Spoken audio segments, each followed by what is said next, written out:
ina kallon za mu sa aya a tafsiri a nan cikin da wasu bayanai da nake so ne. A tun shekaran jiya waccan nake da bukatar na ɗan yi tsokaci game da matsalar nan tsakanin Profesa Ahmad Ibrahim Makari, limamin babban masallacin Abuja, kunci babban masallacin ƙasa ko? Don ya zama shi ne babban masallaci na Abuja ya zama na ƙasa ke. Don haka ne ma a wani rubutun da na yi ce masa National Imam, limamin ƙasa, ko ba haka ba? Kuma kana da dama ka ce babban limamin Afirka. In har Najeriya ta zama babban ƙasar Afirka, sai zama shi ne babban limamin a Najeriya ya zama mai babban limamin Afirka. Da kuma Profesa Sani Umar Rijiyar Lemo wanda ke Kano. Kuma dama kadiman kun sani tsakanin mutanen Zaria da Kano dama akwai tsama ko?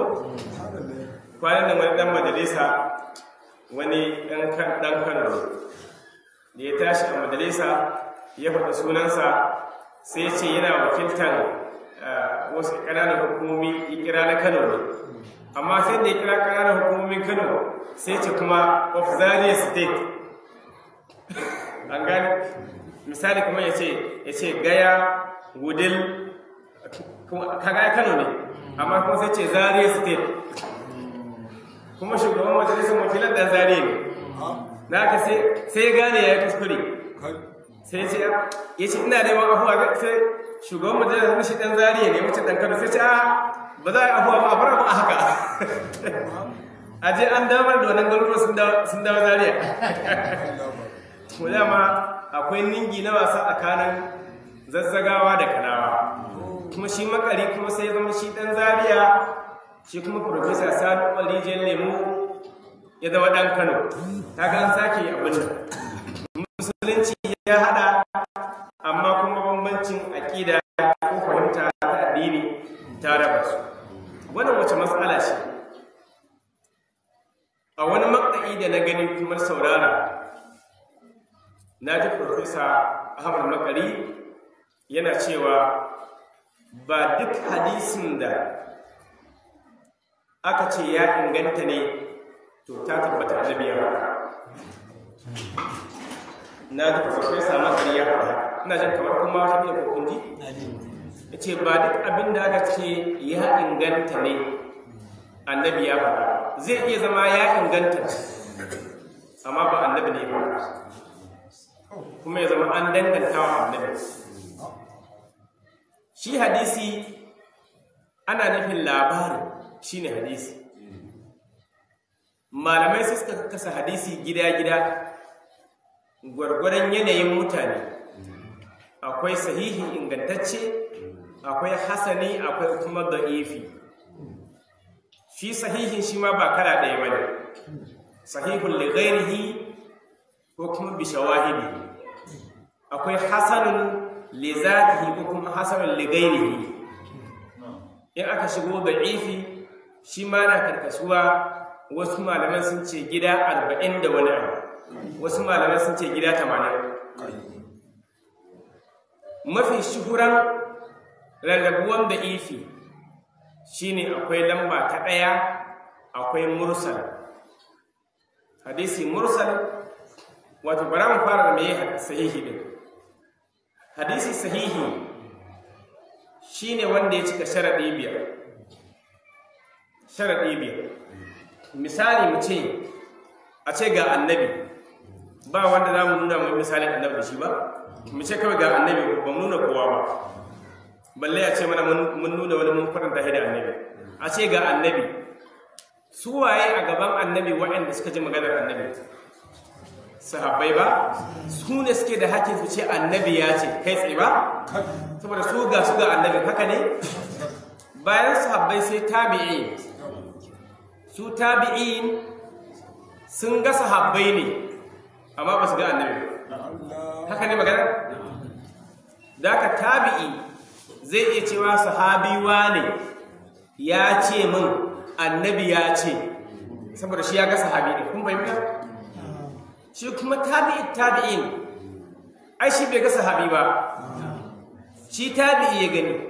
Kuna fahimta? Shi hakkinsa zai ce tabi'i wane ya ce mu, shi tabi'i wane ya ce sahabi wane ya ce mar, shi kuma sahabi wane ya ce annabi ya ce. Allah sa ana fahimta. To wanda ya zo bayan tabi'in shi kuma kaga ai bai ga tabi'in din ba ma, shi tabi'i ne ya gani. An fahimta? Yanzu misali a ce ni sahabi ne, to kaga ni na ga annabi ke, shi kuma wannan da bai ga annabi ba ya ganni na koya masa karatu, shi kuma malam komanda bai ganni ba amma ya ga Anas sai karɓi hadisi gurin Anas, shi kuma malam Ibrahim wancan bai ga Anas ba amma ya ga komanda sai ya karɓi a gurin komanda. Kun fahimta? To yanzu abin da za a zo a yi idan aka zartar da hadisin sai a ce a duk wannan shi ake cewa isnadi, wato hanyar da hadisin ya bi. Annabi ya ce sai ta kai malam Abubakar a gurin wa kaji, sai ce malam Ibrahim ne ya gaya mu. Malam Ibrahim a gurin wa kaji, sai ce komanda ne ya gaya mu. Komanda a gurin wa kaji, sai ce malam Anas ne ya gaya mu. Malam Anas a gurin wa kaji, shi kuma sai ce ni na gaya masa ni sahabi kenan. Kaga ni kuma a gurin wa? A gurin annabi. Wannan shine isnadi, wato muttasili kenan. Isnadi ya asam ittisali, babu yankewa. An gani? In kana so ka ƙara wani bincike akan wannan, sai ka yi binciken shi. To shi malam Abubakar da ya ce malam Ibrahim ya gaya maka, sai ka binciki tarihin malam Abubakar da tarihin malam Ibrahim din. Sun rayu a gari ɗaya ne, sun taɓa haɗuwa ne, ɗaya ya yi karatu gurin ɗaya, don ka tabbatar da gaskiya sai ka samu lalle malam Abubakar ya je gurin malam Ibrahim ya yi karatu. Kaga magana da ya gaya haka ne. Shi malam Ibrahim ya ce komanda ne ya gaya masa, sai ka binciko littattafan wato ma'arifatul rijal, tarihi. Shin malam Ibrahim da komanda sun taɓa rayuwa guri guda, sun haɗu a zamani ɗaya? Ba mamaki suna zamani ɗaya, amma wannan yana Maiduguri, wannan yana Kano, sai dai zamani ɗaya ne. To sai ka bincika, zamanin ɗaya ne, amma sun taɓa haɗuwa ya yi karatu, sai ka bincika ka samu lalle ya yi karatu. Kuna ganewa? Komanda ya ce malam Anas ya gaya masa, to sun rayu a zamani ɗaya? Sun rayu a zamani ɗaya. To sun taɓa haɗuwa ne? A gano lalle sun haɗu. To wannan magana haka take. Sai a sake duba malam Anas ya ce shi mazansa na tabi'i ni sahabi, ya ce a guri na yaji. Sai a duba mun rayu ne, mun hada zamani da shi, mun hada. Yayi karatu guri na, yayi. To ni kuma dama ai kai tsaye an san ni sahabi na yi rayuwa da annabi. To wannan ba an cika sharadi ɗaya ne. Isnadi nan wato muttasili ne. Isnadi muttasil shine ittisalus sanad, sharadi da aka cika daga cikin sharadi biyar.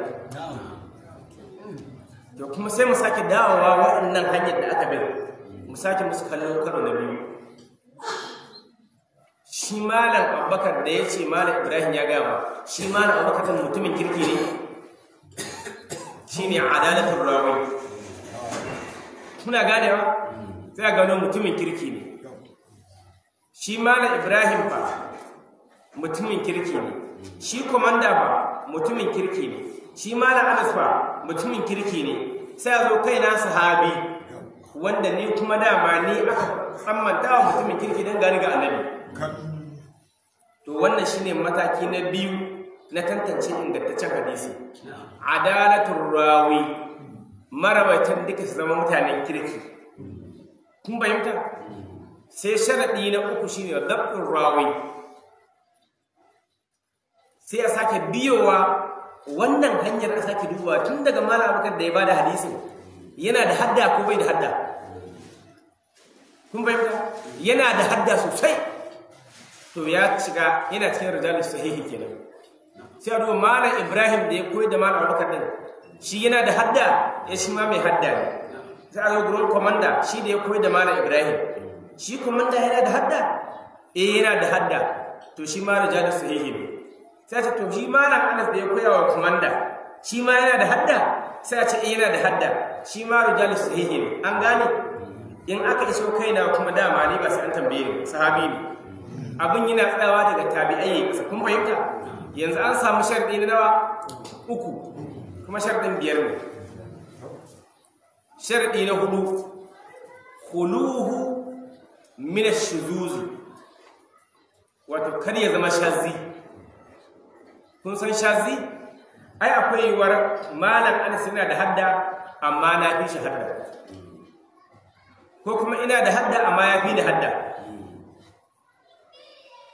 Lokacin da nake karantar da hadisi, ku fahimce ni ba, an kira ba malam Anas shi kadai ne dalibi na ba a matsayina na sahabi. Ɗaliban da sun kai 10 ko 15. Yanda malam Anas ya karantar da ɗalibansa shi a makarantar da ya je buɗe a karan kansa, ai akwai malam Adamu ma ɗalibi na da kila ya je ya buɗe makaranta ko? Kun gane? Ko kuma ku gane ne? Shi ya je ya buɗe makaranta daga ilimin da ya samu a gurina, yanzu ya zama malami mai zama kansa. Shi ma wancan da wancan da wancan su kowa zama malami mai zama kansa, haka ne? To ku a wannan hanyar duk da kuna da hadda, amma a wancan hanya ta malam Adamu da malam Ibrahim da malam Musa sai aka samu wanda kuma kun san ya fi ku hadda, wancan ya fi ku hadda, sun rawaito hadisin da lafazi sabanin yadda ku kuka rawaita. Waɗanda suka fi ku kaifin hadda sun rawaici hadisin da lafazi ba irin wanda ku kuka rawaita. To in aka samu haka, to kun fada a mataki na 4. Dole ya zama duk waɗanda ke da ƙarfin hadda sai a tada ku riwaya ku ta su iri ɗaya ce. Duk wani wanda ake ji da shi da hadda riwaya ku iri ɗaya ce, to shikenan gaba ɗin ku kun zama rijalu sahihi. Amma wanda aka samu da raunin hadda a nan, to in kai ka saba masa, kai baka kai shi hadda ba ka saba mar, to kai naka ya zama da ifi ma, da ifi ya gaba. To in ka wuce mataki na 4 sai sharaɗi na 5 shine khuluhu min al-illa, kar a samu hanyar da wata illa. Mala akwai ayat ta da shan taba, akwai ayat ta da shan taba, amma kuma shan taba kana ga abu mai kyau ne. To a wannan isnadin sai aka samu wani yana shan taba, ba aya ba hadisi ko, amma sai aka samu wani shan taba, sai sai kai an samu illa. Taba kun bayyanta, amma fa wato illa din wata aba ce yar karama wanda in an tsiye kama ka kawo hukuncin ta a shari'a ba za ka samu ba, amma bisa al'ada kuma mutane ba sa son wannan abu. Misali kuma a cikin al'adar mu ce a ce babban mutum ya rika yawo kansa ba hula, kaga to yaushe ma ka wajen ta shi sa hulan, an bayyanta. Amma kuma kai mu a gurin mu na taɓa sa ƙananan kaya, sarkin dawaki a kuma da dare, Allah ya ƙara masa lafiya, da na wuce aka ce ai ga cin ma da ya ce haba wannan bai budin ne za mu taimaka ba shi ne daga shi a gurinsa da kuma kallon bai hudu yake maka ƙasa. Amma in za ka tambaye shi ina ayar da ta haramta sa ƙananan kaya babu, sai dai mun gino a gurin wannan kamar wani abu ne kun dai kunci mana gine ne. To kar a samu ko wannan a hanyar marawaita hadisi shine sharadi guda 5. In aka cikin wannan to hadisi ya zama sahihi. Sai kuma hadisi hasan ko shi kuma hasan kamar kanin sahihi ne. Duk sharadin sahihin nan su ne na hasan, amma a sharadi na 3 ne suke da bambanci. Wanda yake da kaifin hadda to shine rijalus sahihi, wanda kuma ke da dan hadda amma ba ta kai wancan ba shi kuma rijalul hasani. In ya rawace hadisi inda shine sai a ce hadisun hasanun, amma in wancan mai karfin haddan ne hadisun sahihun. Tirmidhi rahimahullah yana cikin waɗanda yake yawan cewa haza hadisun hasanun sahihun, hasanun sahihun, ba wanda yake Muhammad bin Isa a Tirmidhi faɗa haka. Hakan na nufin Tirmidhi ya samu hadisin daga hanya guda 2. Hanya ta farko rijalus sahihi, hanya ta 2 rijalul hasani, sai ce hadisun hasanun sahihun, haka ke bara. Allah sa an gane. Shi kuma da'if duk hadisin da ya faɗi daga daraja ko wata illa ko shuzuzi ya zama da'ifi, ko kuma inqida'i isnadin bai haɗu ba. Misali kuna bibiyan hanyar wane ya ce wane ya karanta da shi hadisi kaza, kana bincikawa sai ka samu ai shi wane a rayuwarsa bai taɓa zuwa fariskun ba, a Maiduguri gama rayuwarsa. Shi kuma wane da ya ce malam ya gaya masa, shi kuma a rayuwarsa bai taɓa zuwa Maiduguri ba. Shi wancan bai taɓa barin Maiduguri ba, kai baka taɓa barin fariskun ba, ka ce ya gaya maka, ai na gaya ma. Kun fahimta? To kaga an samu inqida'i kenan a sanadi. To wannan hadisi da efi shi lokacin ba media ba ta cikin media an dai fahimta. In mutum ɗaya ne a cikin isnadi, misali malam Anas ya gaya mun hadisi, yace malam Ibrahim ya gaya mana, yace malam Musa ya gaya mana, da na tashi kaga malam Ibrahim shine malamin Anas, shi kuma malam Anas shine malami na ba. To da na tashi sai ce malam Ibrahim ya gaya mun, na tsallake malami na. Kun bayyanta? To hadisin yadda ifi wannan munqadi kenan. Akwai hadisi mu'dal, shi kuma mu'dal da na tashi malam Ibrahim fa shine malamin Anas, Anas shine malami na. Malam Musa malam Ibrahim ba, kawai da in tashi in ce malam Musa ya ce mun, na tsallake mutum. Kun gane? To da haka ne aka samu rabe-raben hadisi ingantacce da ba ingantacce ba. Allah sa ana gane. To hatta su sahabban da Annabi sallallahu alaihi wa alihi wasallam yake magana, ai yawanci a masallaci yayi magana ko a gurin yaƙi ko wani abu, kenan jama'a ne da yawa, haka ne? To ɗaya daga cikin abinda malamai suke itibari, ana so a ga mutum nawa suka rawaita cikin sahabbai. Yanzu misali zan muku misali hadisin zaman hutu, jalsatul istiraha, wanda Malik ibn al-Huwairis ya rawaita. Malik ibn al-Huwairis ya rawaita. Akwai itibarin da aka yi wanda Imam an-Nawawi yace hadisin nan da'ifi ne, kai ba'dun ma mawdu'un la asla lahu. Malik ibn al-Huwairis dan shekara 9 ne lokacin da aka zo Madina, shekararsa 9 a duniya. Kuma da ya zo Madina gaba daya kwanansu 20 a Madina. To dan shekara 9 a masallacin Annabi, kai ko a masallacin da ma ba na Annabi ba, dan shekara 9 in za a yi sahu a cikin masallaci, kana ga asahu na nawa yake? Yaya kibaru sahaba manyan da ke sahu na farko, sahu na biyu, sahu na uku, sahu na hudu, duk ba wanda zai ga Annabi ya yi zaman hutun nan, sai yaron da ke baya can ƙarshe ne ya gani. An banda kuwa?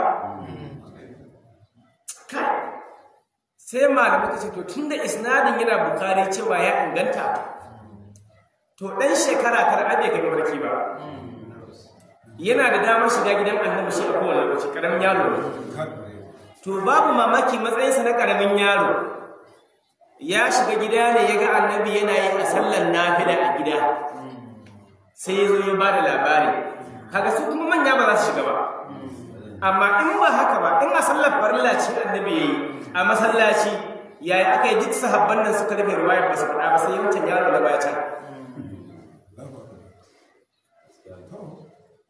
Don haka in za a yi zaman hutun nan da ake bayan an yi raka'a da a zauna ba, to in za a yi wannan, to a bari sai a sallar da ya. Don in dai yaron nan ya gani da gaske wannan sahabi ɗan shekara 9, to a zaman gida ya gani, a sallar gida ya gani. Amma in a sallah ce ta masallaci, sallar jam'i, ɗan shekara 9 gashi Annabi ya sa ƙa'ida, ya ce liye ne minkum ulul ahlami wan nuha thumma allazina yalunahum thumma allazina yalunahum. Manya dattawa suna bayana, masu bin su a shekaru suna bayan su, masu bin su a shekaru suna bayan su, haka har a je sahun yara shi ne sahun karshe. Shi yasa Annabi ce khairu sufufir rijali awwaluha, mafi alkhairin sahun manya shine maza, shine sahun gaba. Me yasa? Saboda masu hankali a gaban suke. Sai ce wa sharruha akhiruha, mafi sharrin sahun maza shine sahun baya, tunda yara ne can. kun fahimta to dole akwai abin da ake lura da shi wurin tabbatar da hukunci ko kore. To kenan in a masallaci annabi ya faɗi magana za a ji ta mai a bakin sahabi wani haka ne sahabbai bila adadin. Kun fahimta wannan batun?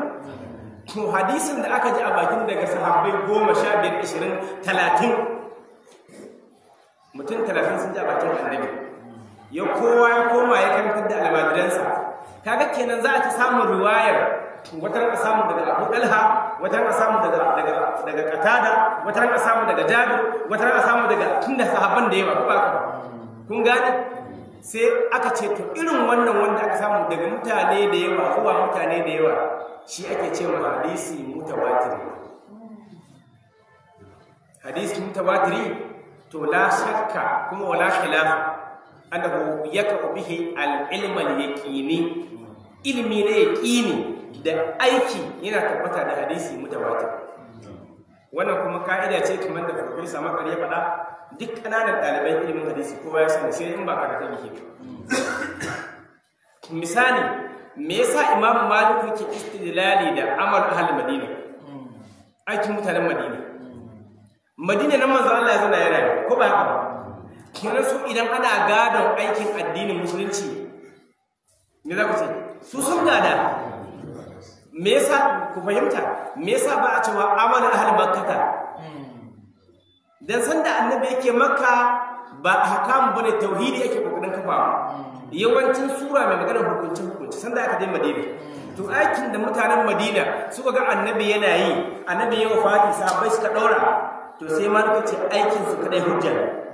Kenan daga kunzumin jama'a zuwa kunzumin jama'a zuwa kunzumin jama'a. Ai yanzu misali ka dauki sallah lokaci 5. Ai raka'a 2, ai raka'a 4, ai 4, ai 3, ai 4, ba su bane. Ai maganar da waye sunansa na kasar nan ya haya masa suka yake faɗa, ya ce a hadisin ma ba adadin rako'in da annabi ya ce a yi sallah raka'a kaza babu. Da gaske ne ba ƙarya yi ba. Amma me yasa muke raka'a 2, raka'a 4, 3, 4 me yasa? An ɗauka aiki ne daga kunzumin jama'a zuwa wato shi ya fi ƙarfin arbaice shi ma. Kun gane? To daga jama'a zuwa jama'a shi sa muke sallah ba wanda ya saba yau. Ba za ka zo a sama ka ce zan yi raka'a 5 ba, ko zan yi raka'a 6, ko zan yi raka'a 1, ko zan yi raka'a 4. A raka'a 2 nan ne duka shi muke. Haka ne jama'a? To mutawatiri ne. An gane ko? Yanzu misali zamanin Annabi sallallahu alaihi wa alihi wasallam, shi kawai abin da yace a game da sallah, sallu kamar haka yake ne, yanda kuka nake sallah kuma ku yi. Magana ta kai bangaren ta. To ɗan uwa waɗannan littattafai ne masu yawa da in taho da su sun ma ba da wahala gaskiya a hanyar gurin tahowa. Amma maganar hadisi mutawatiri da shi ake kafa hujja, wanda Professor Makar ya faɗa ba kirkira yayi ba kage yayi ba. Wannan shine magana da ke rubuce a cikin littattafan malaman musulunci. Misali wannan malamin ɗan salafiya, kun san me yasa na zaɓo littafin ɗan salafiya da wani shi ko ai ba ya raga muku, saboda watakila Professor Sani Umar Rijiyar Lemo zai fi gamsuwa da in littafin da ɗan salafiya. Kun gane mai nufi? Wannan littafin sunansa Mabahith fi Ulumul Qur'an wal Hadith, wanda ya rubuta shi shine Dr. Abdul Majid Mahmud Madlub. Idan aka duba cikin sa wato shafi na 280 yana cewa fal mutawatiru huwa, shi hadisi mutawatiri shine ma rawahu jam'un an jam'in, taron jama'a, kunzumin jama'a da yawa suka rawaita daga jama'a da yawa, bi haythu tahilu al'ada, ta yadda al'ada da kuma hankali zai kore tawaduhum alal kadhibi li kasratihi. Hankalinka ba zai da cewa wannan jama'a da yawa duk za su dunkule su yi ƙarya ba saboda yawa su. shine hadisi mutawatir. Yace wa yakunu min mabda'ihi tun daga farkonsa mabniyan ala amrin hissiyin kas-sam'i wal basari. Tun daga farko an gina shi akan al'amari hissi, al'amari na zahiri, kas-sam'i wal basari, kaman ji ko kuma gani. Mun ji annabi ya ce, mun ga annabi yana yi. Wa yatawaffaru fihi naqlul kaffati an kaffa, wato kusan duka ne suka rawaita daga duka. An gane duka sun rawaita daga duka, babu sabani. Min mabda'ihi ila muntahahu. Sai ce wa huwa mutawattir ya rabu shi ma gida biyu. Mutawatirul lafzan wa ma'anan wa mutawatirul ma'anan faqat. Akwai wanda da lafazin da ma'anar mutawatirai ne, akwai wanda iya lafazin ne mutawatiri amma ma'anar ba san mutawatir ba. An gane ku? Sai ce ku ji wannan gaba, sai ce wa hadha an-naw'u min al-ahadith aw as-sunan. Wannan nau'i na hadisai, ku kiyaye wannan gaba da kyau. Wa hadha an-naw'u min al-ahadith, wannan nau'i na hadisai mutawatirai wanda jama'a da yawa suka rawaita daga jama'a da yawa, yufidu al-ilma al-yaqini. An wannan shi yake ba da ilimi na tabbas, kenan wanda ba irin wannan ba, shi iliminsa zanni ne ba yaqini ba. An gane?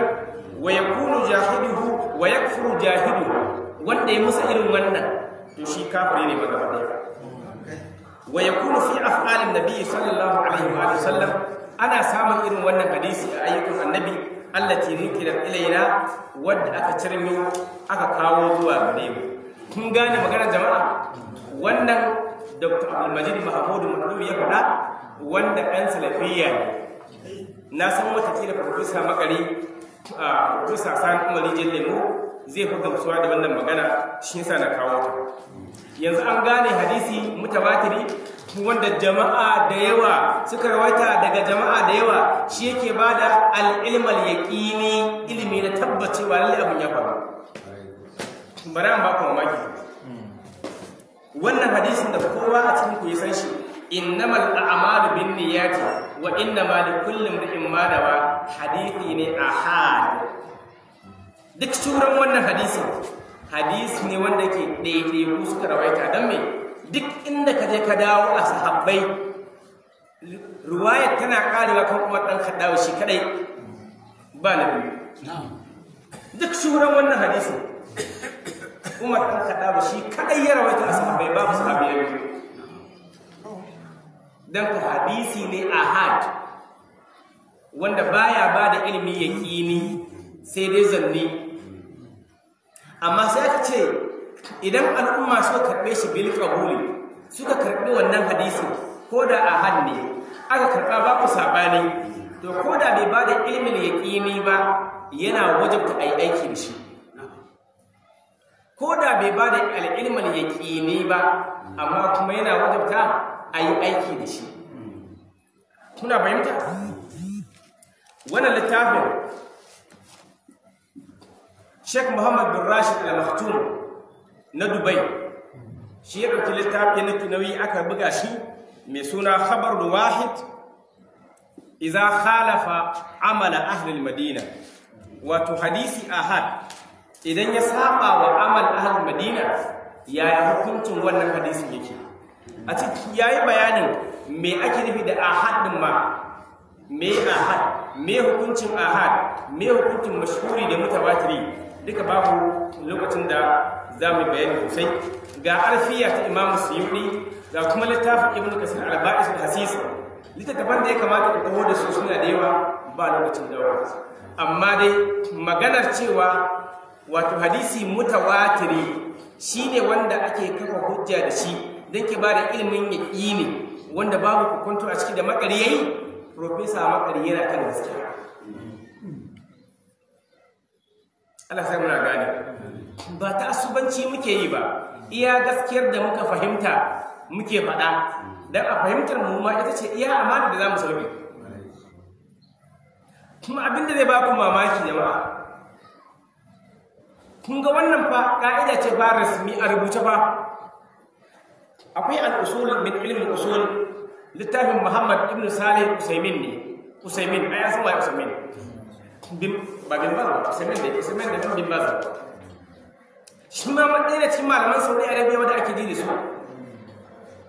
ga littafin da shi ma yana magana hadisi mutawatiri ake nema gurin kafa hujja amma ku fahimce ni daukowa littafin ne yake bani wahala rikewa a hannu ba yana ga muku yanayi da ko ina bani wahala da a ce ina da motar da zan dauko da nan da zan zako in ta da bin kawo kuma inda har yanzu muna da lokacin karanta abu na gaba na ji wani mutumi a Kano da ake cewa hoto shi misali da Allah a cikin wannan maganar da na yi nace Professor Ibrahim Makari shi ke kan daidai na ci mutuncin Professor Sani Umar Jalemu da Allah ko habaici na masa na zage shi ba hoto kuma da ya tashi raddi wa Makari sai masa raddi na cin mutunci da batanci yace wai Professor Makari da BBC suka zo hira da kai aka ce me sunanka sai ka ce ni sunana Ibrahim Ahmad Makari wai ai yanzu ba mu tabbatar cewa mahaifiyarka da babanka kaɗai ta sadu ba aka same ka tunda labarin cewa babanka shine Ahmad a bakinka kaɗai muka ji ba mu ji a bakin kowa ba sai kai kaɗai ka ga zama kabaru ahad don haka muna neman wanda zai tabbatar mana cewa Ahmad shine babanka haka wannan ba ilimi bane wannan jahilci da cin mutunci ne yanzu misali inda za mu mayar masa martani da irin yanda ya Professor Makari sai mu ce to ai shi Professor Makari mun ma san sunan baban nasa Professor Ibrahim Ahmad Makari ka ko babu komi muna da zaton yana da baba sunansa Ahmad haka ne to kai sunanka Baffa Hotoro baffan ba suna bane Hotoro unguwa ce a Kano Hotoron ne ya haife ka kaga kiran mutanen Hotoron ne suka tare da kwanta da mamarka ko kun kwance ne mutanen Hotoron tunda misali yanzu kalmar Hotoro ita ta fito a madadin Ahmad da ya fito a sunan Ibrahim ba to shi ne Hotoron ta fito to Hotoron kenan unguwar jama'a gudun mazan suka tare suka kwanta da uwar baffa za ka samu sa Baffa Hotoro kaga wannan ai ba raddi bane da ilimi amma ina ba da misali ne inda za a yi masa raddin a yanda yayi ai haka za a yi masa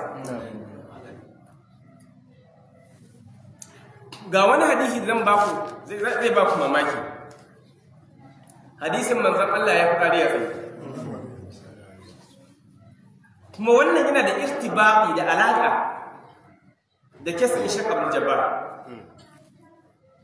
Bukhari, Muslim, Abu Dawud, Tirmidhi, Nasa'i, Ibn Majah, Ahmad duk sun rawaita. Manzon Allah ya yi kuma ka ji Qur'anin ma san da ya je kan bola. Yanzu don Allah in ka ga mutum yana fadi akan bola dan Allah malam Musa, malam Muhammad dan Allah. A tunaninka na farko me za ka ce? Ma wanda ya hau kan bola kuma a tsaye. A tsaye fa kuma annabin nan bai taɓa sa wando ba zani yake ɗora me ma'anar kwarjon lekan izari ba zani ba kawai da Hausa annabin nan zani yake ɗorawa irin yadda kuke kallo a India to shi ma annabi haka yake sai aka ce ya je ya yi fitsari a tsaye kenan san da ya tattare haka ko haka ne in kuma bai tattare ba to a jikin zanin yayi kaga ba za ka ce yayi a jikin zanin ba to don haka san da ya tattare ya fita tsirara kawai ya yi bukarinsa ba wannan ne zai baka haushi ba a bayan ya tattare zanin nasa kuma shi Huzaifa wanda aka yi ƙaryen cewa Huzaifa ne ya raba shi hadisi Huzaifa da ya kawo annabi abin tsarki sai dan kawo da kansa ka zai koma ba Huzaifa sai annabi shi a mako kan da yazo jikin dunduniyar annabi ga annabi kuma yana fukari wanda kai ban za ka yi fitsarin neman guri kake ka koye ba haka ne shi kuma annabi ga sahabi ya kawo ta zo mako ya matso ya gani ko annabi ne haka to kuma duk salafiyar duniya kaje wato in ba ku gane ba salafiya in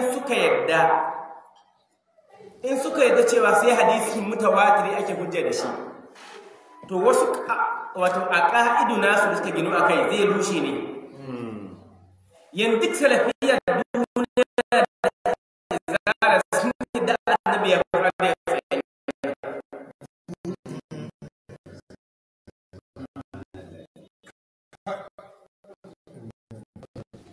kan da sahabi ne ahad da hadisin yake a cikin hadisi ne goma sha uku yace haddathana hannadu wato hannad bin sirri kenan haddathana waki'un an al-a'mash an abi wa'il an huzaifa yace annan nabiyyi sallallahu alaihi wa sallam manzon Allah atasu babata qaumin yazo kan bolar wasu mutane fa bala alaiha qa'iman annabi ya tsaya kan bola ya fitsari a tsaye yace fa ataituhu bi wudu'in sai na kawo annabi ruwa wanda zai yi tsarki fa zahabtu li ata'akhkhara sai na koma bayan da bar annabi ya fitsarin sa ko ya yi tsarkin sa yace kawai sai manzo Allah fa da ani yace zo ka zo me yasa kai baya zo hatta kuntu inda aqibaihi tun da zo gani ga duniyar annabi kuma yana fitsari yanzu kai ko ɗanka ƙarami za ka so kana fukari ga shi a duniya ko ɗanka ƙarami to annabi da ya haka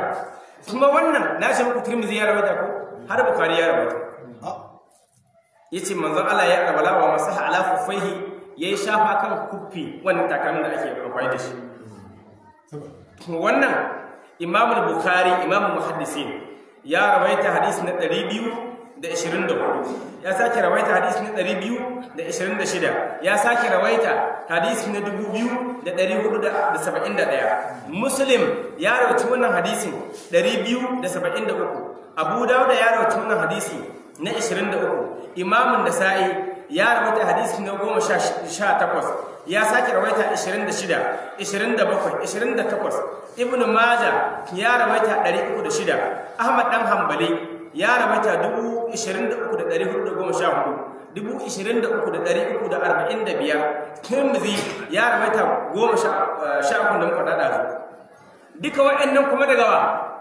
mutum ɗaya daga Huzaifa kun fahimta duk wannan ruwayoyin duk waɗannan daga mutum ɗaya daga Huzaifa ne kaɗai ya ga annabi ya faɗa da ya tsaye don haka in suka dage kabarul ahad ba zai kama hujja ba kenan za a samu damar rushe wannan hadisin tsari a aya su kuma suna bukatar abin ya tabbata amma ba ka taba gani a cikin su kuma ya zo ya jazi din wannan sa ya tsaya gefen lambatu ya faɗi abin ya tar suna yi to in annabi ya yi kam naga ai in kai ya zama sunna ne haka ne ya kamata ku tabbaka wannan sunnar mu gani a aikace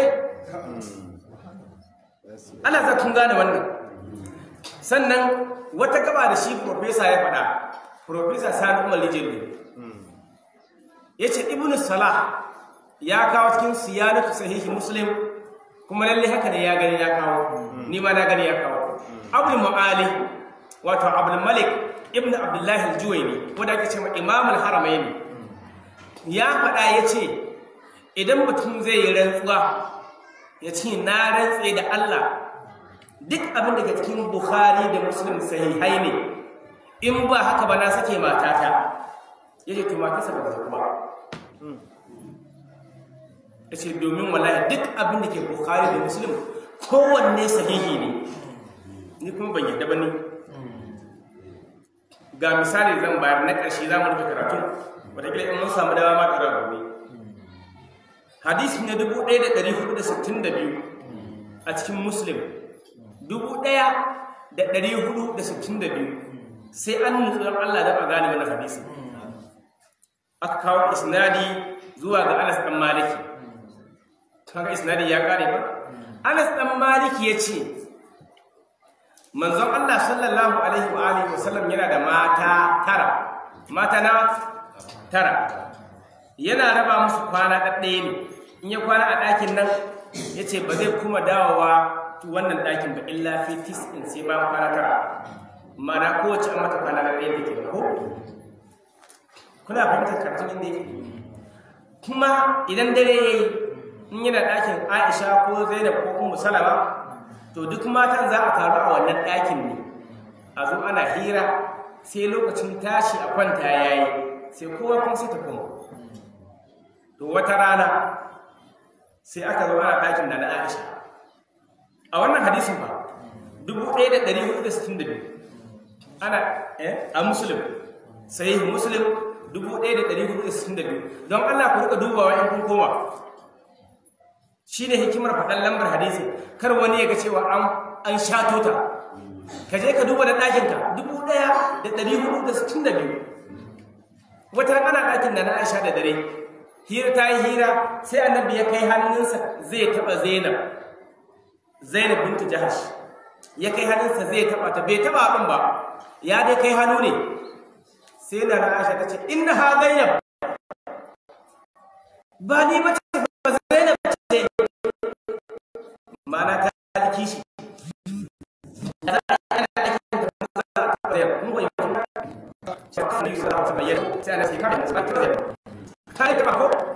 To sai rigima ta wuri faɗa tsakanin Aisha da Zainab. Misali, tunda ba a faɗi yanayin sigar faɗan ba, amma dai misali Zainab za ta iya cewa to in ya taɓa ni sai me, ni ba matarsa ba ce, ko shi ba mijina ba ne. Ita kuma Aisha ta ce to ko da mijinki ne ayyo a ɗaki na ake. Ina ganin ai irin haka ne rigima ko ba wata rigima daban da wannan. Ana wannan rigimar ba wato murya daga gidan annabi ba har ƙofar gida, sai da Abubakar Siddiq ya shigo sannan ya raba rigima. Shi annabin yana yi ba komai ne, mu bar wannan ba. Amma kun ji wannan hadisin, kaga dai akan tabawa ne sanda aka yi fada ko akan tabawa, ba akan jima'i ba. Taba jiki ne sanda kawo aka yi fada, sanda Abubakar daga waje shigo yayin rabiya, haka ne. To sai Bukhari sai ya rawaito shi kuma hadisi na 268. Shi ma dai kuma daga Anas din, wancan riwaya daga waye? Daga Anas 1462 a Muslim. Bukhari ya rawaito 268 a Muslim, shi ma a Bukhari kuma shi ma daga Anas. Anan kuma sai Anas ya ce manzon Allah sallallahu alaihi wa sallam yana da mata 11. Can mata nawa ne? Yace manzon Allah na da mata 11. Kuma a awa daya, da ana kuma wannan da kyau, a awa daya sai yayi jima'i da mata 11 nan duka. A awa daya. Kun ji wannan hadisi? A awa daya da safe tun kuma da yamma sai ya kwanta da mata 11. Qatada yake tambayar Anas, yace awakana yudiquhu, kuma annabin yana iya yin hakan. Sai Anas ya ce masa ai kunna la tahaddathu annahu udiya quwwatu 30. Ai mun kasance muna faɗa cewa annabi an bashi karfin maza 30 ne. Karfin namiji 30 ki da shi gurin jima'i.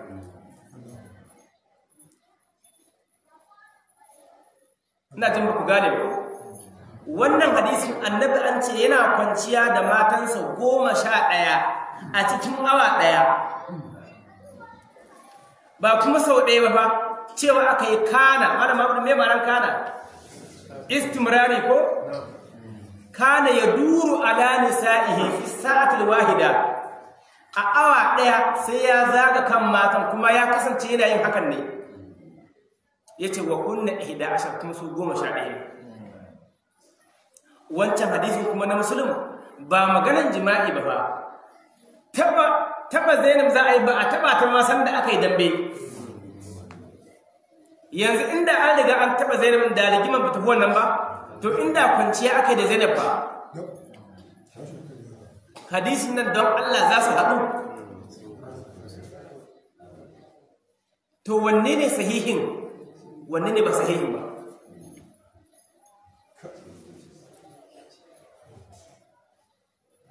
Allah sa an bance ni wannan shi abinda mu muke cewa babu littafi bayan alqur'ani wanda 100% komun sa daidai ne sai an samu kuskure ba muna dushe bukhari ba a bukhari akwai hadisai dubbai masu kyau amma akwai waɗanda ba masu kyau professor makare shekara kaman 10 ko 15 an hira da shi a rediyo gotar adamawa tun bai zama limamin nan ya ce shi ya faɗi wannan kalmar da zan maimaita ina kuma da audio ya ce a bukhari akwai hadisai guda 80 da ifai ne a muslim akwai hadisi 160 da ifai ne muslim 160 bukhari 80 kama na muslim ya ninka bukhari biyu a ifan hadisai ke illa iyaka makare a wancan lokacin bai fito yayin bayanin hadisi kaza ne da ifi hadisi bai yi wannan bayanin ba amma da ya bada lamba kuma misali in yayi research yanzu ya gano waɗanda yace da ifai ne da yanzu duka ingantattu ne shi ma professor makarin akwai bukatar ya fito kuma yayi bayani to fa hirar da nayi a baya gidan radio nace bukhari akwai da ifai 80 na gano wanda ingantattu ne ko har ya kuma bai yi ba kaga kenan yana kan wancan fahimtar da ka professor makari yana kan daidai ya fi professor sani umar rijalli sannan ka dauki cin alkur'ani duk shaida wace shaida ce aka ce mutum da ya ba da shaida malama ku akwai gurin sakin aure Allah ce wa ashhidu zawai adalin minkum ku samu shaida mutum biyu adalai haka ne jama'a haka karatun yake shaidar zina ya ce laula jawo alaihi bi arba'ati shuhada a kawo shaidu guda hudu haka ne jama'a guda hudu in za ku yi bashi ya ce wasu tashidu shahidai ne min rijalikum a samu maza biyu in ba a samu maza biyu ba faradulun wa imra'atani a san namiji guda da mata biyu don ko qur'ani yana goyon bayan ba labarin mutum da ake dauka wannan kuma bai ce kuma ba mutum ɗayan da za a ɗau maganarsa ba ka ɗauki wannan mabahisin ka ga sanda ake rubuta ake tattara ƙur'ani guri guda karatu ne mai faɗi ba sanda ake haɗa ƙur'ani guri guda lokacin abubakar siddiq da ya sa zai ɗan sabit ya haɗe masa ƙur'ani guri guda cewa ya yi ƙur'ani akwai wanda ya haddace ko haka ne wani ya haddace wani kuma akwai wata aya da aka rubuta a cikin itace ko dutse ko fata sai aka ba shi sharaɗi bara mu gani ga gurin ko Allah ya sake budewa a karamin lokaci ga sharaɗin da aka bashi aka ce in aka samu mutum kai zaidu wanda ka samu ya haddace ai tabbas ya haddace ba su kawai sai a ɗauka a rubuta ba ku ga shi zaidun da aka sa mahaddacin ƙur'ani kaga in ka kawo ayar da ba ta ciki yayi mai ya sani saka ce in ka samu mutum ya haddace wata aya ya gaya maka to kuma sai an sake samun shaida bayan haddata sa a samu wani guri inda an rubuta aya tana nan a rubuce bayan wanda ka samu yana da hadda kawai ka karɓa ba a'a in ka samu din ma ga hadda sai ya ga ma ga inda aka rubuta tare sai ka ɗauka wannan kuma shi ma abu ne da yake rubuce an gane ku wa iqra'ihi li ashabi da kuma yanda yake karantar da sahabbai wa hifzihim lahu da kuma yanda suke haddacewa bal a jama'a ila zalika kitabatihi annabi ce bayan kun haddace ma ku rubuta ana rubutawa amma ba a haɗa guri guda ni na rubuta dawa a cikin wani dan falle ka rubuta a cikin itace haka sai da Abubakar ya zo cewa a haɗa guri guda sai kira zai dan sabitu ne ce masa to kai Zaidu dama in wahayi yana sauka zamanin annabi ku ne annabi yake sakawa kuke rubutawa haka ne to yanzu ma kai za ka rubuta ba amma duk sahabban da ka samu ya haddace wata sura yace na haddace sura kaza to in ya karanto maka wanda shi bai haddace ba amma ya rubuta a rubuce kaga ma kutuba karrako to a nuna maka abin a rubuce ku haɗa da wanda ya karanta din in yayi daidai sai ka ɗauka shi ne daidai aka yi ta yin duk wata aya ta Qur'ani sanda aka samu shaida mutum biyu aka yi in banda aya ɗaya. Wace aya za ka karanta? Wace aya ce? Ayar da kadai aka karɓa daga gurin mutum ɗaya a Qur'ani ita ce laqad ja'akum rasulun min anfusikum azizun alayhi, daga mutum ɗaya ne. Kuma kun san shi ma me yasa karɓa? Ba wanda aka samu ya haddace wannan ayar a lokacin shi Khuzaimah ibn Thabit, shi kadai aka samu ya haddace wannan ayar, kuma ba a samu wanda zai mar shaida akai ba a samu wanda ya rubuta ayar a gefe ba. Amma a duk da haka Zaid da Abu suka ce aka karɓa saboda wannan Khuzaimah yana da wata alfarma. Annabi ya mai da shaidarsa a matsayin shaidar mutum. Wani ya taɓa sayarwa annabi da doki kafin a shigo Madina.